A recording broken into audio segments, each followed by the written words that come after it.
Hello students, आज हम अपने लेक्चर सीरीज़ सिस्टमिक फार्माकोलॉजी की सेकेंड एपिसोड आपके साथ शेयर कर रहे हैं। आज की एपिसोड का टाइटल है anti hypertensive drugs part 2। Dear students, हमने एंटी हाइपरटेंसिव ड्रग्स के पार्ट 1 में आपको ब्लड सर्कुलेशन और डिटर्मिनेंट्स ऑफ ब्लड प्रेशर के बारे में बताया था। आज हम उसी डिस्कशन को कंटिन्यू करते हुए आपको रेगुलेशन ऑफ ब्लड प्रेशर के बारे में बताएंगे।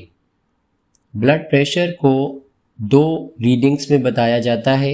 एक सिस्टोलिक ब्लड प्रेशर कहलाता है और दूसरा डायस्टोलिक ब्लड प्रेशर कहलाता है। जब हार्ट के वेंट्रिकल्स कॉन्ट्रैक्ट करते हैं और ब्लड हार्ट से पंप होकर आर्टरीज में दाखिल होता है तो उस वक्त ब्लड प्रेशर मैक्सिमम होता है। इस मैक्सिमम ब्लड प्रेशर को सिस्टोलिक प्रेशर कहा जाता है। जबकि इसके बरक्स जब वेंट्रिकल्स रिलैक्स होते हैं और डीऑक्सीजनेटेड ब्लड हार्ट के अंदर दाखिल होता है तो उस वक्त ब्लड प्रेशर मिनिमम होता है और ब्लड प्रेशर की इस मिनिमम वैल्यू को डायस्टोलिक ब्लड प्रेशर कहा जाता है। एक सेहतमंद इंसान में systolic blood pressure 120 mm of mercury से नीचे होता है और diastolic blood pressure 80 mm of mercury से नीचे होता है। अब ये जो ब्लड प्रेशर की रेंज है जिसमें systolic blood pressure 120 mm of mercury से कम होता है और diastolic blood pressure 80 mm of mercury से कम होता है, बॉडी ब्लड प्रेशर को इस रेंज में रखने के लिए बॉडी के पास दो रेगुलेटरी मैकेनिज्म्स होते हैं। ये रेगुलेटरी सिस्टम्स आपके सामने हैं। एक regulatory system short term regulation करता है जिसे हम बैरोरिसेप्टर रिफ्लेक्स कहते हैं और दूसरा system renin angiotensin aldosterone system रास सिस्टम होता है जो कि लॉन्ग टर्म रेगुलेशन करता है ब्लड प्रेशर की।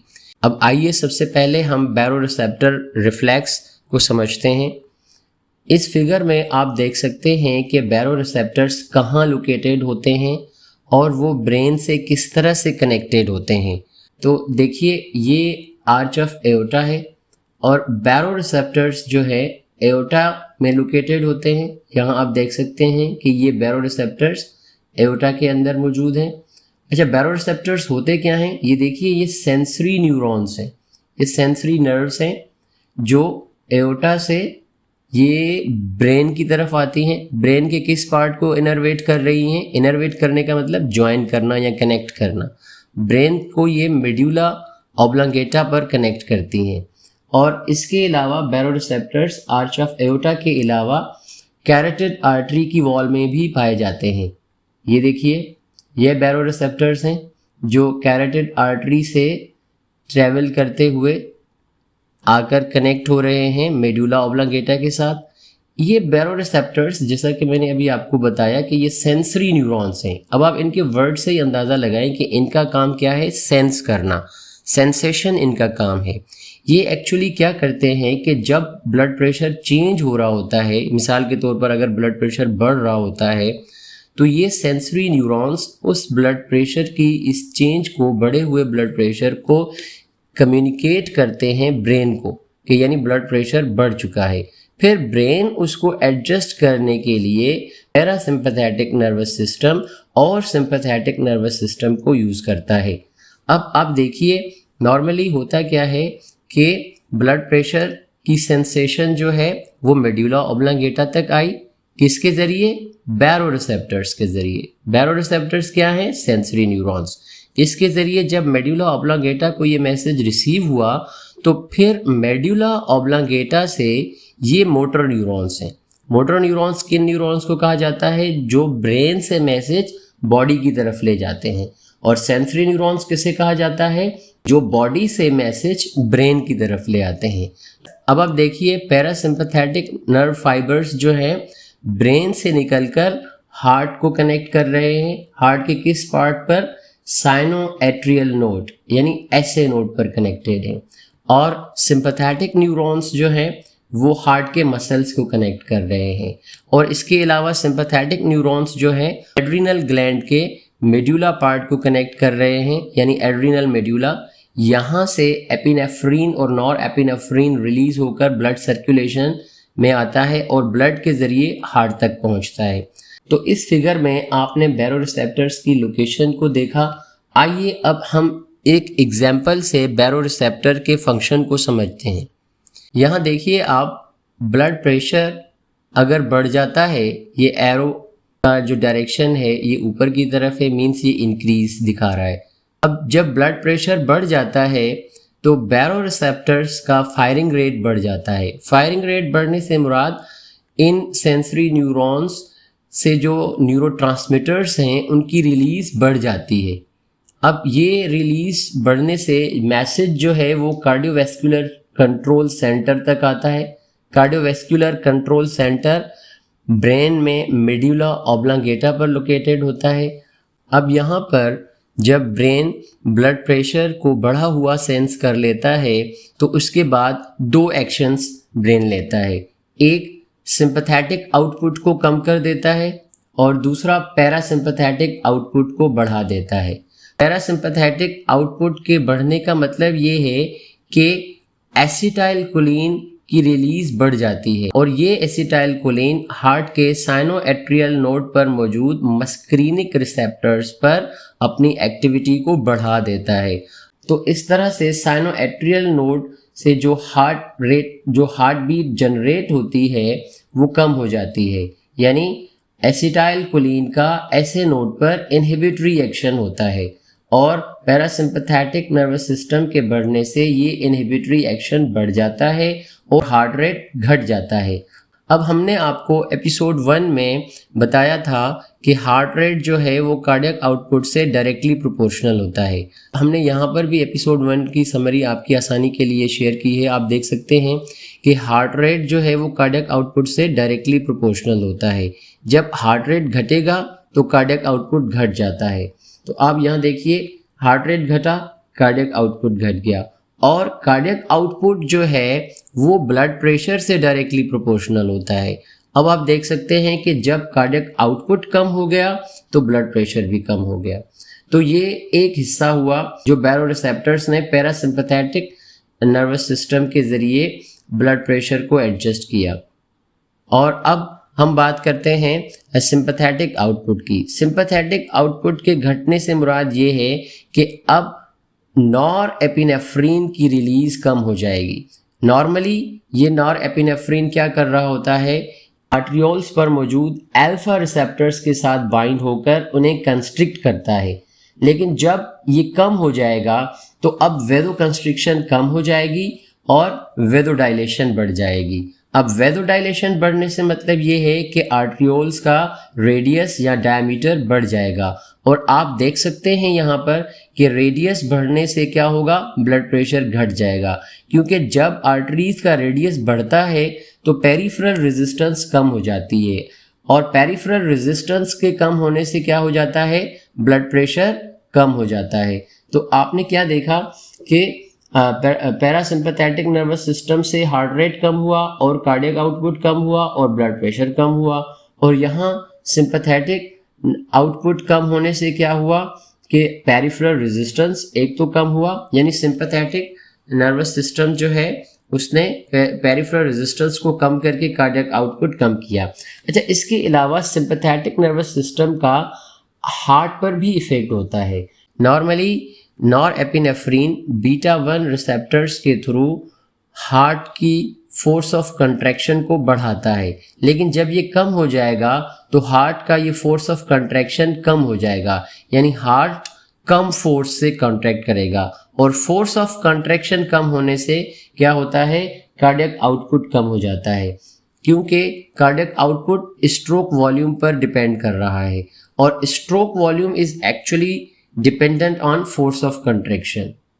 और इसके अलावा बीटा 1 रिसेप्टर्स साइनोएट्रियल नोड पर भी मौजूद होते हैं। तो normally nor epinephrine sinoatrial node पर बीटा 1 रिसेप्टर्स के थ्रू हार्ट रेट को बढ़ाता है, लेकिन जब ये कम हो जाएगा, जैसा कि इस सिचुएशन में ये कम हुआ, जब सिंपैथेटिक आउटपुट कम हुई है तो नॉर एपिनेफ्रीन कम हुआ है, तो इस केस में साइनोएट्रियल नोड की एक्टिवेशन भी कम हो जाएगी और हार्ट रेट भी कम होगा। और हार्ट रेट कम होने से कार्डियक आउटपुट कम हुआ। तो आपने देखा कि बढ़े हुए ब्लड प्रेशर को किस तरह से बैरो रिफ्लेक्स के ज़रिए एडजस्ट किया गया यानी कम किया गया। अब हम बात करते हैं रेनिन एंजियोटेंसिन एल्डोस्टेरोन सिस्टम की। ये सिस्टम ब्लड प्रेशर की लॉन्ग टर्म ड्यूरेशन में अहम किरदार अदा करता है। Renin angiotensin aldosterone system kidney से स्टार्ट होता है जब रेनिन रिलीज होकर ब्लड में आता है। रेनिन ब्लड में मौजूद एंजियोटेंसिनोजिन को एंजियोटेंसिन 1 में कन्वर्ट करता है। एंजियोटेंसिनोजिन लिवर से प्रोड्यूस होकर ब्लड में पहुंचता है। एंजियोटेंसिनोजिन एक प्रोटीन प्रीकर्सर होता है जिसको रेनिन एंजियोटेंसिन 1 में कन्वर्ट करता है। एंजियोटेंसिन 1 एक इनएक्टिव हार्मोन होता है। इसकी एक्टिव फॉर्म एंजियोटेंसिन 2 है। एंजियोटेंसिन 1 को एंजियोटेंसिन 2 में कन्वर्ट करने के लिए एंजियोटेंसिन कन्वर्टिंग एंजाइम एस की ज़रूरत होती है और ये एंजाइम लंग्स और किडनीज के एंडोथेलियल सेल से रिलीज होता है। तो एस यानी एंजियोटेंसिन कन्वर्टिंग एंजाइम एंजियोटेंसिन 1 को एंजियोटेंसिन 2 में कन्वर्ट करता है। एंजियोटेंसिन 2 बॉडी में मुख्तलिफ फिजियोलॉजिकल फंक्शंस में इन्वॉल्व होता है। यहाँ पर ब्लड प्रेशर के हवाले से इसके 5 इम्पॉर्टेंट फंक्शंस को दिखाया गया है। सबसे पहले आप देख सकते हैं कि एंजियोटेंसिन 2 सिंपैथेटिक एक्टिविटी को बढ़ाता है, प्लस साइन स्टिमुलेशन शो कर रहा है, यानी एंजियोटेंसिन 2 सिंपैथेटिक एक्टिविटी को बढ़ाता है। सिंपैथेटिक एक्टिविटी को बढ़ाने से मतलब ये सिंपैथेटिक न्यूरॉन्स में से नॉर एड्रेनलिन और नॉर एपिनेफ्रिन की रिलीज को बढ़ाता है। और दूसरा एंजियोटेंसिन 2 का अहम फंक्शन नेफ्रॉन्स पर होता है। एंजियोटेंसिन 2 नेफ्रॉन्स में सोडियम और क्लोराइड की रीअब्जॉर्प्शन को बढ़ा रहा है और सोडियम को वाटर भी फॉलो कर रहा है, यानी सोडियम, क्लोराइड और वाटर तीनों की रीअब्जॉर्प्शन बढ़ रही है। इसके बरक्स पोटेशियम जो है वो एक्सक्रीट हो रहा है, यानी हम कह सकते हैं कि नेफ्रॉन्स में एंजियोटेंसिन 2 वाटर और सॉल्ट को रिटेन करवाता है। वाटर और सॉल्ट की रिटेन होने से ब्लड वॉल्यूम बढ़ता है और ब्लड वॉल्यूम जो है वो ब्लड प्रेशर से डायरेक्टली प्रोपोर्शनल होता है। जब ब्लड वॉल्यूम बढ़ेगा तो ब्लड प्रेशर भी बढ़ेगा। इसके अलावा एंजियोटेंसिन 2 का जो तीसरा इम्पॉर्टेंट फंक्शन है वो एड्रिनल ग्लैंड के कॉर्टेक्स पर है। एंजियोटेंसिन 2 एड्रिनल ग्लैंड के कॉर्टेक्स से एल्डोस्टेरोन की सिक्रीशन को बढ़ाता है और एल्डोस्टेरोन भी वाटर एंड सॉल्ट रिटेंशन करवाता है, यानी एंजियोटेंसिन 2 ब्लड वॉल्यूम को डायरेक्टली खुद भी बढ़ा रहा है और इनडायरेक्टली एल्डोस्टेरोन से भी बढ़ा रहा है। चौथा इंपॉर्टेंट फंक्शन जो एंजियोटेंसिन 2 का है वो ब्लड वेसल्स पे है। ब्लड वेसल्स में खास तौर पर रेजिस्टेंस वेसल्स यानी आर्टरियोल्स पर है। एंजियोटेंसिन 2 एक पोटेंट वेजोकंस्ट्रिक्टर है। अंदाजे के मुताबिक एंजियोटेंसिन 2 नॉर एड्रेनलिन के निस्बतन 40 गुना ज़्यादा स्ट्रॉन्ग वेजोकंस्ट्रिक्टर है, यानी ये ब्लड वेसल्स को कंस्ट्रिक्ट करता है जिससे डायमीटर या रेडियस रिड्यूस होता है। आप जानते हैं कि ब्लड का जो रेडियस है वो ब्लड प्रेशर से इन्वर्सली प्रोपोर्शनल होता है। जब वेसल्स कंस्ट्रिक्ट होती हैं तो ब्लड प्रेशर बढ़ता है। पांचवा इंपॉर्टेंट फंक्शन एंजियोटेंसिन 2 का पिट्यूटरी ग्लैंड पे है। पिट्यूटरी ग्लैंड से एडीएच हार्मोन सिक्रीट होता है और एडीएच हार्मोन का जो एक्शन है वो कलेक्टिंग डक्ट में वाटर रीअब्जॉर्प्शन पर होता है। ये स्टूडेंट्स, तो आप देख सकते हैं कि रेनिन एंजियोटेंसिन एल्डोस्टेरोन सिस्टम किस तरह से ब्लड प्रेशर पर असरअंदाज होता है, यानी एंजियोटेंसिन 2 की एक्टिविटी बढ़ने से सिंपैथेटिक नर्वस सिस्टम एक्टिवेट हो जाता है जिससे ब्लड प्रेशर बढ़ता है, ब्लड वॉल्यूम बढ़ जाता है जिससे भी ब्लड प्रेशर बढ़ता है और इसके अलावा ब्लड वेसल्स में कंस्ट्रिक्शन होती है और ब्लड प्रेशर बढ़ता है। तो एंजियोटेंसिन 2 की मिकदार को कंट्रोल करके ब्लड प्रेशर को कंट्रोल किया जा सकता है। तो डियर स्टूडेंट्स, बैरोरिसेप्टर रिफ्लेक्स और renin angiotensin aldosterone system body के दो फिजियोलॉजिकल मैकेनिज्म्स हैं जिसके ज़रिए बॉडी ब्लड प्रेशर को रेगुलेट करती है। Baroreceptor reflex short term regulatory mechanism है और जबकि renin angiotensin aldosterone system long term regulatory system है। एंटी हाइपरटेंसिव ड्रग्स के हवाले से रेनिन एंजियोटेंसिन एल्डोस्टेरोन सिस्टम बड़ी अहमियत का हामिल है। अब ये तो हमने बात की बॉडी के नॉर्मल फिजियोलॉजिकल मैकेनिज़म्स जिसके ज़रिए बॉडी ब्लड प्रेशर को रेगुलेट करती है।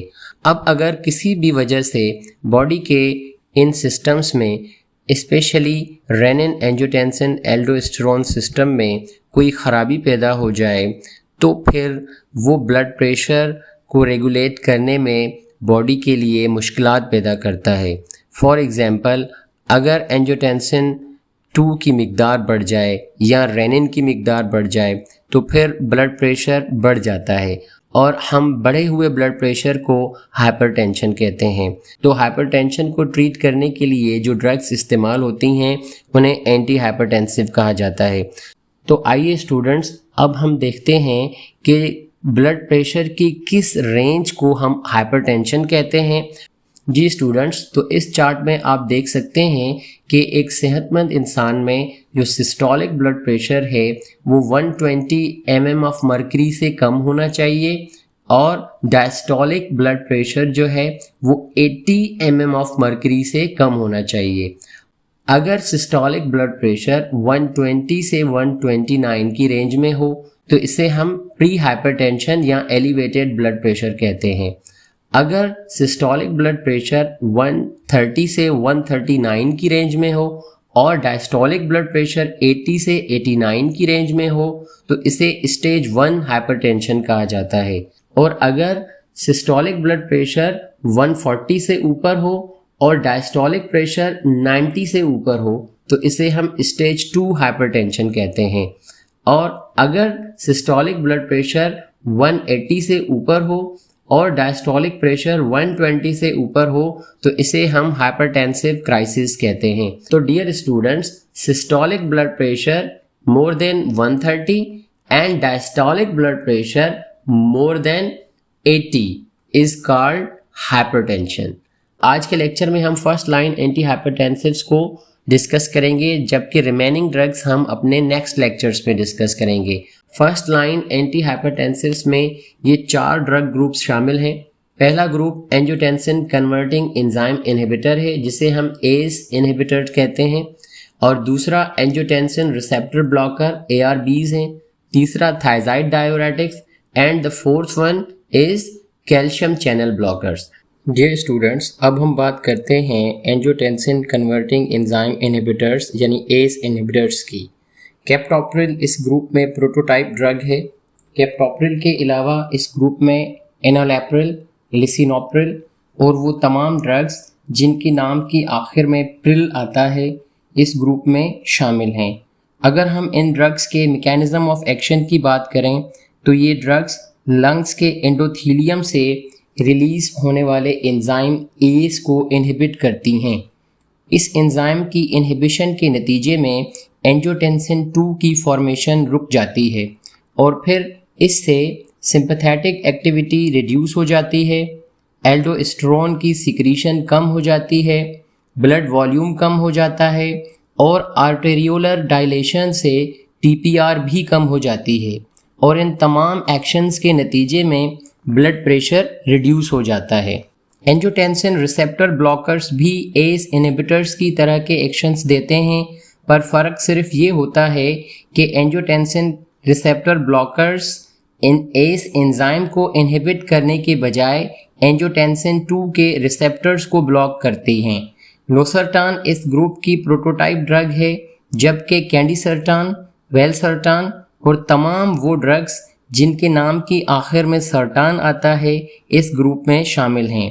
एस इनहिबिटर्स के साइड इफ़ेक्ट्स में ड्राई कफ और एंजियोइडीमा मोस्ट कॉमन साइड इफ़ेक्ट्स हैं। इन साइड इफ़ेक्ट्स की वजह ब्रेडिकिनिन की एक्यूमुलेशन होती है। एस ब्रेडिकिनिन को डिग्रेड करता है। जब ये एंजाइम इनहिबिट हो जाता है तो बॉडी में ब्रेडिकिनिन एक्यूमुलेट हो जाता है और उसकी इस एक्यूमुलेटेड मिकदार से लंग्स में ब्रोंकोकंस्ट्रिक्शन होती है जिसके नतीजे में ड्राई कफ प्रोड्यूस होती है और ब्रैडिकिनिन बॉडी टिश्यूज़ में इन्फ्लेमेशन भी करवाता है जिससे एंजियोइडेमा होती है। ड्राई कफ और एंजियोइडेमा जैसे side effects angiotensin receptor blockers में नहीं होते क्योंकि ये ड्रग्स ब्रैडिकिनिन की डिग्रेडेशन को इंटरफियर नहीं करती। एस इनहिबिटर्स के साइड इफ़ेक्ट्स को कैप्टोप्रिल के नेमोनिक से याद किया जा सकता है। कैप्टोप्रिल में C cough, A angioedema, P pregnancy problems, T taste changes, O others like rash and fatigue, P proteinuria, R renal insufficiency and I increased potassium, L low blood pressure को indicate करता है।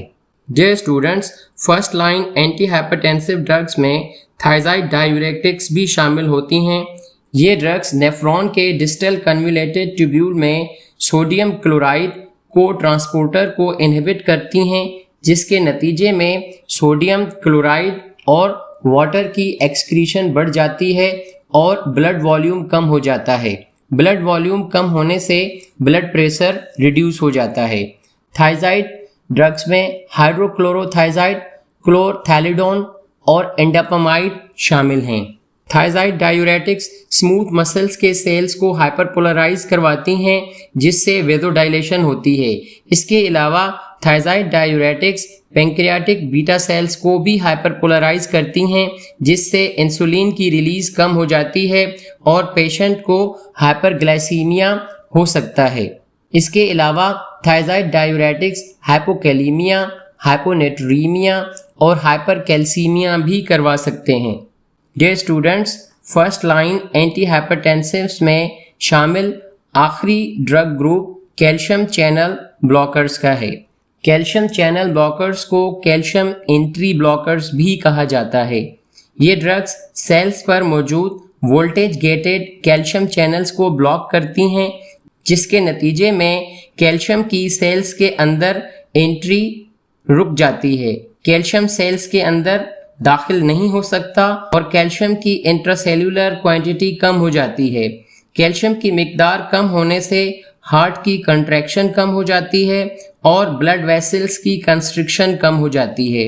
Means heart को contraction के लिए calcium चाहिए होता है और ब्लड वेसल्स को कंस्ट्रिक्शन के लिए कैल्शियम चाहिए होता है। जब हार्ट सेल्स और ब्लड वेसल्स के सेल्स के अंदर कैल्शियम नहीं पहुंच पाता तो हार्ट कॉन्ट्रैक्ट नहीं करता, हार्ट की कॉन्ट्रैक्शन रिड्यूस हो जाती है और ब्लड वेसल्स की कंस्ट्रिक्शन भी रिड्यूस हो जाती है। कैल्शियम चैनल ब्लॉकर्स के 3 क्लासेस हैं। फिनाइल अल्काइल अमाइन जिसकी एग्जांपल वेरापैमिल है, डाईहाइड्रोपायरिडीन जिसकी एग्जांपल निफिडिपिन और एम्लोडिपिन है और तीसरा क्लास बेंजोथाइज़ापीन है जिसमें डिल्टियाजीन शामिल है।